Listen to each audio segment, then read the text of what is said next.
All right, go ahead. Okay. Hey, everybody. Welcome to week 3, episode 3 of the Fantasy Frenzy podcast. It's Swami Rob, my buddy Jimmie Maverick on the other line with myperfectfantasydraft.com. Jim, what's up? It's going good, man. I got great teams. I'm just so psyched about this year. Everything's going pretty darn good. Although I did have a bit of a frustrating week. Yeah, my first 2 weeks were awful, but I finally came through with both teams last week and got wins for the first time. I don't know how much hope I hold out on my team so far, but as long as Saquon Barkley and Drew Brees and Cam Newton keep going down, I can at least hope that everybody else's teams are getting real banged up. You know what I'm saying? True. That's true. I actually am fortunate enough to play someone this week who not only has Saquon Barkley, but also has George Kittle on their teams, and he's on a bye. So he's a depleted team. I get to play him this weekend, so that should go pretty well, I'm thinking. Man, if you're Roger Goodell right now, you're watching Drew Brees, Ben Roethlisberger, Saquon Barkley, Cam Newton. The list goes on and on. Ben Roethlisberger. Well, Antonio Brown is obviously not playing anymore. I mean, there's a lot of big names. Man, if Aaron Rodgers goes down this week, which wouldn't be a bad thing because I'm a Cowboy fan. I'd love to see him not play the Cowboys in a couple weeks. Then what do you do with all these injuries right now? This is insane. Yeah, it is a bad year especially for quarterbacks, man. The quarterbacks have been seriously depleted this year. I actually did a post on Instagram about this saying it looks like quarterbacks are what tight ends were last year. Just, three top guys that are getting a massive amount of points. And then there's everybody else. It's just a wasteland after that. And so, but that's the nature of football, man. It's the injuries, par for the course every year. You can count on this stuff happening every single season, but it's just, I think it's more high profile players this year. And so it just seems more pronounced, but this happens every year. Well, I don't want to jump the gun on any starts and sits you've got, but if you had Roethlisberger or Brees or Newton or any of these guys who are getting hurt, and you're looking right now at guys like Gardner Minshew, or you're looking at guys like Kyle Allen, or you're looking at guys like Jacoby Brissett. Face it, when you lose your quarterback and you go to the waiver wire this time of year, there's slim pickings. Maybe that's not such a bad pickup for a couple of these guys now. These other quarterbacks are coming in. They're doing great. I mean, look at what Danny Dimes did this past week, man. I mean, Daniel Jones, another one I forgot to mention. Yeah. Yeah, and Mishnu with that awesome mustache, man, he's rocking it. I do like Carolina. It's Allen, right? That's the backup for. Yes, Kyle Allen, right? I actually have a waiver claim on him right now to try to get him on my team where I'm switching between Kirk Cousins and Andy Dalton, and because I think that the upside for Allen is higher than both those guys going forward, because I really like the Carolina offense. Both Carolina receivers are going to benefit from that too, I think. They sure did last week. They did great. Yeah. So, yeah. One of the big things that I always say in my draft strategy is I don't go early on a quarterback. And really this year, again, proven yet again, you don't need to spend an early pick on those guys just because there's always going to be guys available on the waiver wire that are going to do good for you. Right. Now you got to wonder with Gallman as the new running back while Saquon's out, that's got to ding Daniel Jones. Daniel Jones is obviously going to be better and more productive when he's got Saquon Barkley out of the backfield. We don't know anything about Gallman, so I would say the numbers on Daniel Jones, they're bound to go down. Yeah, I mean, obviously they're going to be able to focus more on the receivers and not worry so much about the running game. But they were still effective even after Saquon went down. Saquon only played a half a game of football, and they still did fine. Although I got to say, you need to temper your expectations with the Giants because they did just barely beat Tampa Bay. They're not a good team. They're still not good, but they still could be very good for fantasy. And so, guys like Sterling Shepard, I think is a great play this week, but Ingram is going to be fantastic. Mm-hmm. There's good options on that team. So, I did mark my words last week on our podcast where I said Detroit was going to upset Philadelphia. Here I stand victorious. I have another mark my words for this year. Or for this week, if you're ready. The Cam Newton era in Carolina is officially coming to a close right before our eyes. I believe that. I believe that's true. Yes. Too bad. I expected more out of Cam before he ended up kind of petering out. It's not like he's done. But, boy, if Kyle Allen comes in there and plays like he has the last couple of weeks, yeah, why not? It almost feels like they're going to use some excuse of, hey, Cam, we rushed you back. Take your time with this Liz Frank thing. Get better. But what they're really saying is we're going to let Kyle play a little while. You take the seat, man. Right. Yeah. Yeah. And I'm totally good with that. So, I'm sorry. Hold on. My phone's ringing right here. Yeah, right. Do your thing, man. Not disturb. Yeah. There we go. I wish I had that with my phone. All right. Now, here's what we're going to do. I've got a couple of things that happened with my fantasy teams last week I want to tell you about real fast that worked out real well for me. Okay, so I didn't know that David Njoku was going to end up going on IR. I knew he was hurt, but I didn't know it was going to be that bad. Right. So middle of the week, I'm forced to go get a tight end. And so I flipped to who's available on the waiver wire, and there's Dissley, who had a big week the week before. And I thought, I watched a lot of that Seattle game. I'm going to take a chance on him. And boy, that paid off big. I won my game because I picked him up. Absolutely. And actually he's in one of my starts this week because he again has a fantastic matchup against Arizona, who has been the gift that keeps on giving to tight ends this season. Absolutely start him and play him. He's going to have another big week. Yeah, and a couple other players that everybody's familiar with these guys, but they did huge for me. How about Russell Wilson getting me 71 points, ladies and gentlemen, and Alvin Kamara getting me 38. Yeah, 71 points. It was amazing. So between Kamara, Russell Wilson, and Will Dissley, all my other players were in single digits except Thielen, who I think had 12 or something like that. I won the game off the strength of those three guys. Well, that's good. And actually, Thielen had a pretty good week too. He didn't get 2 touchdowns. I think he got 1 rushing and one passing touchdown. He did. And Brandon Cooks did all right, but yeah.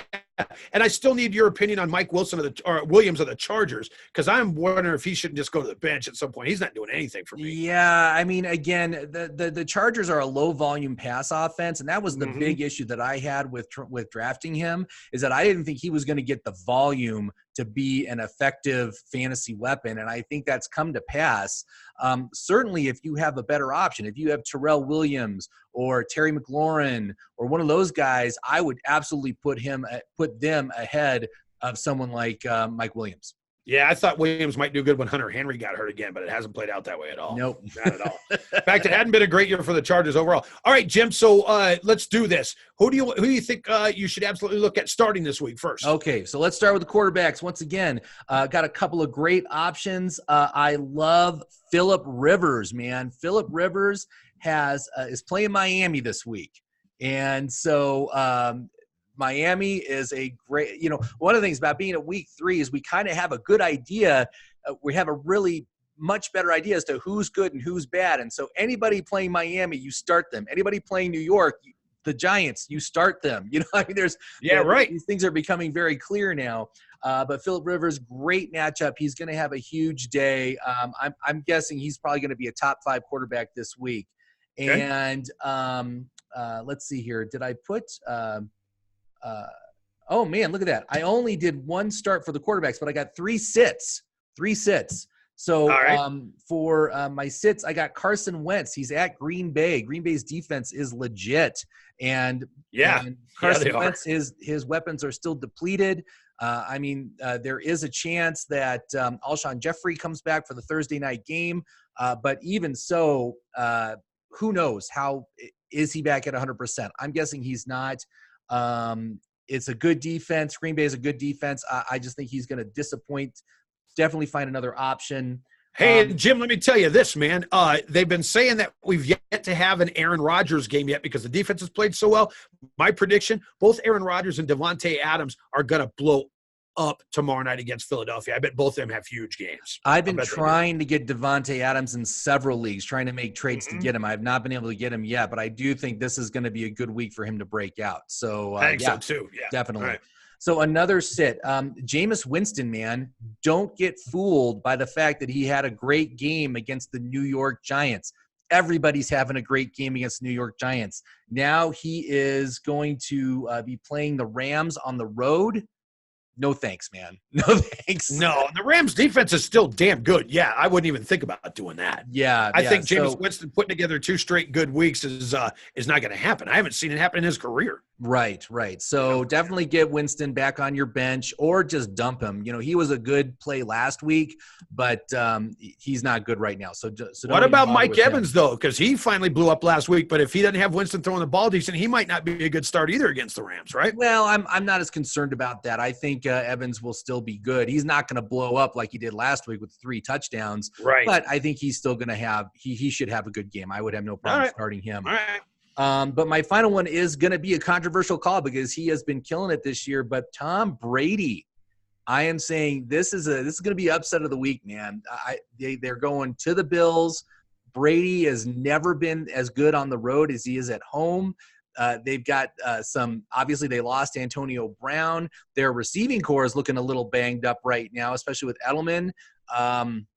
I'm not anticipating any of them missing any time this week, but I think the chances of an upset here are high, and I think Brady's going to put together a disappointing performance, and he does do that, man.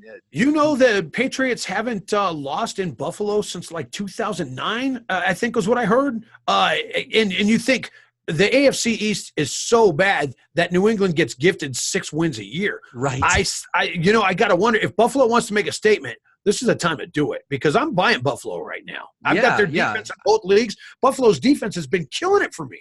They've been doing really good, and they've had some nice matchups, though. I am not starting the Buffalo defense this week. They are going on to my bench. But like I said, I think there's an upset potential here, and I think it can happen. So watch out. You know, it's hot take. I love the balls. That's a good call, man. Yeah. Good job. All right. All right. So let's go to running backs. So a couple of guys that have been struggling, but I think they're going to have good weeks this week. First of all, you got Chris Carson, who has been having some fumbling issues. Fumbleitis. Very productive, but he gets a great game against the Cardinals. I think he's going to be bounced back very strongly this week. I really like the matchup. Arizona's defense just is a non-factor. So I'm good with starting any players you have against the Arizona Cardinals because they're going to be productive. There's going to be a lot of points scored. All right.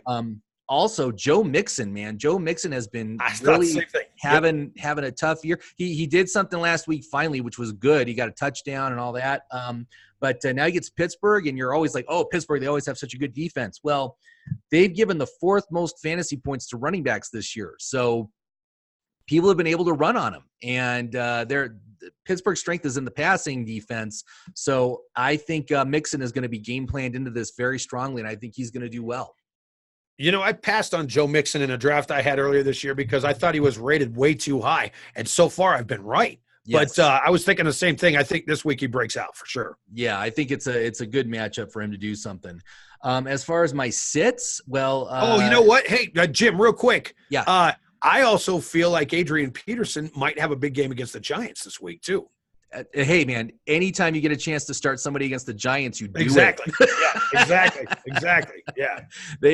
He's going to do just fine. Yeah, that's a good call. That's a good call. All right. All right. So next up, so for my running back sits, man, another Patriot, Sony Michel. Do not start this guy. He has not been good, and he's got a tough matchup on the road, and I'm guessing Brady struggles as well. So I'm thinking this is not the kind of game plan that you want someone like Sony Michel, who doesn't catch any passes and can get game scripted out very easily. And there's also Rex Burkhead, who has been tearing it up.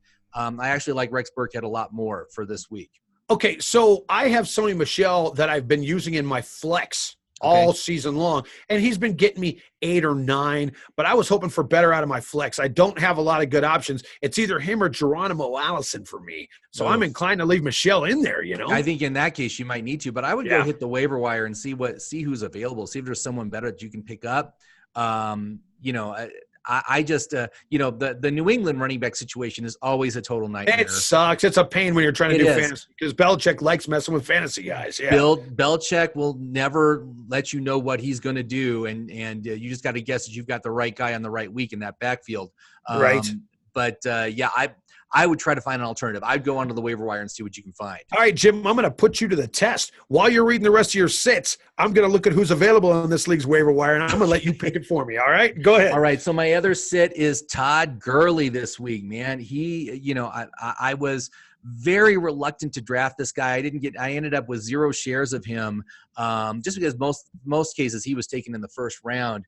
But his limited usage in the passing game, especially on screens, which is where he always made his money, is kind of confounding. And Tampa Bay's rush defense is pretty good. So I think that he's going to have another tough, unremarkable game where he's going to end up with 75 yards on 15 carries, and that's it, and so again, if you have a better option, I would put him in this week instead of Todd Gurley.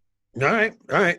How about this? You're going to help me out with my flex here. You ready? Okay. In this league, I am looking at availability for Alshon Jeffrey. I am looking at John Brown. I am looking at Tariq Cohen. And I'm looking at Danny Amendola. Oh, and Dorsett from New England, too. So who would you take? I would love to say Jeffrey. That'd be a no-brainer, but we don't know if he's going to play or not, right? Yeah, I mean, it looks like he is going to play, and I would trust Jeffrey more than any of those other players. All right. As That's a what I flex think I'm option gonna this do. week, if you can get him. I'm going to get him that's right a good now. choice. I just claimed him.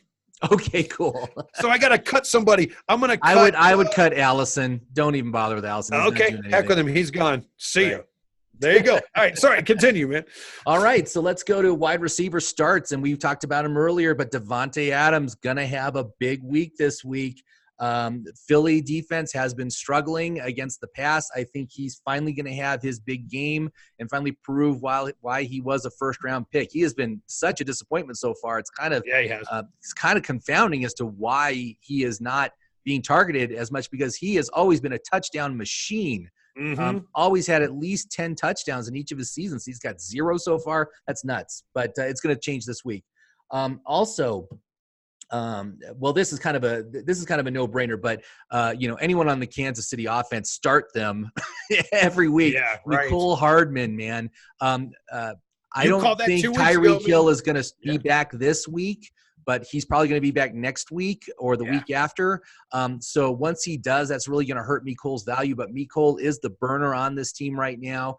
Did you see that he was running at 21 miles per hour on that touchdown catch last week? He's fast, man. So crazy. And even though he might only get like 3 or 4 targets, every single one of them is a touchdown potential on that offense. So you got to take that. And so I would absolutely start Mecole Hardman. On a side note, too, let me tell you this. Mahomes has been so amazing that already the kind of numbers he puts up all the time we're already kind of used to it. It's kind of another week at the office for Mahomes. But that's a shame, because this is history being made right now. Don't let this become just standard every day, every week thing with Mahomes. Enjoy this, because trust me, this is history making what's going on right now. Yeah, absolutely. And I'm already looking at like next season. He's absolutely going to be a first-round pick. He's probably going to be like 5th or 6th guy off the board. Yep. Easily. I mean, and we haven't seen that in a while where a quarterback has been a legitimate first-round pick. So that's exciting. That's something that has not happened in probably 5 years now. So that's pretty awesome. So my sixth for this week for wide receivers, man, Michael Thomas. They're playing Dallas. They're at Dallas this week, or I'm sorry. Oh, they're at New Orleans. No, they're at New Orleans. But again, it's Bridgewater, and the Dallas defense is a good defense. Mm-hmm. So I am thinking that it is going to be a disappointing week for Michael Thomas on this offense. It's going to be all Kamara. It's going to be Kamara's show. And then also my other sit is Tyrell Williams, who's playing at Indianapolis. The Colts have been terrible against the run this year, but guess what? They've been great against the pass. I think they really shut him down. And so I just want to stay away from that whole situation. So Tyrell Williams, move him on your bench this week. Nice. All right. That all sounds pretty solid. As far as there was Taylor Gabriel. Let's talk about him real quick. 3 touchdowns for Chicago this week. Right. And he's always been somewhat of an acrobat, kind of flying under the radar. I doubt he's available in a lot of leagues. But, it seems like Trubisky's already kind of made him his favorite target. I wonder if that continues. I got to say, The entire Chicago offense is a mess. Yeah. I mean, I just hate it, and I'm just hating on Mitch Trubisky. And the whole thing this past weekend, I lost 2 games because of the game plan with David Montgomery and the Chicago defense in that game. I managed to lose 2 very close games because I don't know what Matt Nagy is doing or what he's thinking, but it's just the worst. So I would not bother with it. Taylor Gabriel, he's got a concussion now anyway. But this is like a one-game explosion, and it's going to be back to – he's always kind of on the cusp of fantasy relevance, but I don't think he gets enough volume to really become someone that you can start with confidence each week. I wouldn't even bother. Yeah. All right. Well, if you did start him last week, cha-ching. That was pretty cool, man. Yeah. All right. I'm guessing nobody did. Yeah, you're probably right. And there's nothing worse than looking on your bench and seeing somebody that you didn't expect was going to blow up at all, and suddenly they did. You start them the next week, and they go right back in the crapper, Right. Yeah. So let's go to tight ends, man. So I've got a couple of good starts. So Mark Andrews of the Ravens, I think he's going to bounce back very strongly this week. He is playing, Cleveland. Yeah. So I think it's going to be a good bounce back game for him. He kind of disappeared last week. He was still dealing with that foot injury, but he's off the injury report now. So I'm guessing he is good to go. And that's such a great offense. I love the Ravens this year. They're really looking good. And then we talked about him earlier, Will Dissley, man. The Lions, the Ravens, and the Panthers tight ends have all had huge weeks against the Arizona defense. I mean, even Greg Olsen, who has been left for dead, man, 2 touchdowns. You got to take advantage of that. So Will Dissley, Olsen you got him. You start him. Week, man. I had him last week. I'm going to ride Olsen a little bit longer. Yeah. Absolutely. Yeah. And Olsen, I do like Olsen also with Allen now being the quarterback. I think he's going to improve markedly. But this week, Olsen does have a tough matchup. He's playing Houston, and Texans allow the 5th fewest points to tight ends. So if you have the ability, and I think most people that have Greg Olsen have him as their tight end 2, you might want to pick your other tight end in that case, because I think he's not going to be as good for you this week. Solid. Yeah. Solid, man. All right. Well, you had 6 leagues to tend to, and I'm only doing 2 this year, which really sucks. I am used to having about 4, but I ended up only in 2. But thank God I finally found the win column. And I'm looking at my matchups. The ESPN site I play on has both me favored to lose both matches, and I'll take that because they did that last week too, and I won. So hopefully that's some kind of juju, Well, I mean, if Russell Wilson and Will Dissley continue to blow up, I think you're going to be just fine, right? Throw Kamara on that heap, and I'm money, baby. Oh yeah. I think Kamara is the one they have this week in New Orleans. So yeah. So cool. Yeah. So we're heading into week 4 already. I can't believe we're already 1 quarter into the season. It seems like it just started and here we are. But here's something else that you viewers need to do, man. Go into your league and look at the rosters of all the teams that are 0-3, because those fantasy coaches are going to be hungry to make a deal because they're hurting. They're looking to turn their team around. These 0-3 teams. And I got to tell you, what I did this past week is I was able to trade Josh Jacobs for Lamar Jackson as a huge quarterback upgrade for my team because I had Baker Mayfield on this team. That's a good trade, man. He was very conducive to a trade. He needed help on his running back position.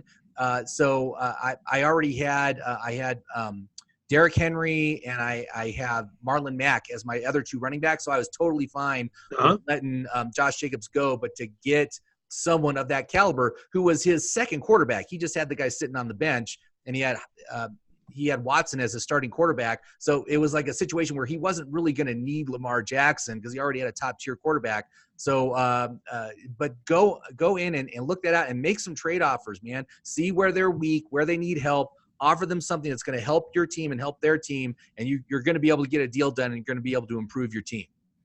I got a trick for your fantasy league too before we sign off, all right? Okay. Also, find the guy who's 0-3 and has 3 or 4 kids, or is a big balloon fanatic, or just had a death in the family. Somebody who's distracted and hasn't had a chance to really toy with their lineup, and see if they'll take Ben Roethlisberger and trade. Don't tell him he's hurt. That's the way you do it, man. You can All right, try cool, that. man. Well, then try good that. talking this week, Jim. Yeah. Hell yeah. If I was the commissioner and I saw a trade that involved Ben Roethlisberger, I would probably veto it. Well, you guys buy the commissioner an extra beer at the sports bar this weekend or something. All right. Hey, Jim, good talking to you, man. And we'll catch up with you next week for episode 4. All right. Absolutely. Thank you very much, Swami. Have a great day. Yeah, you do the same. All right. Bye.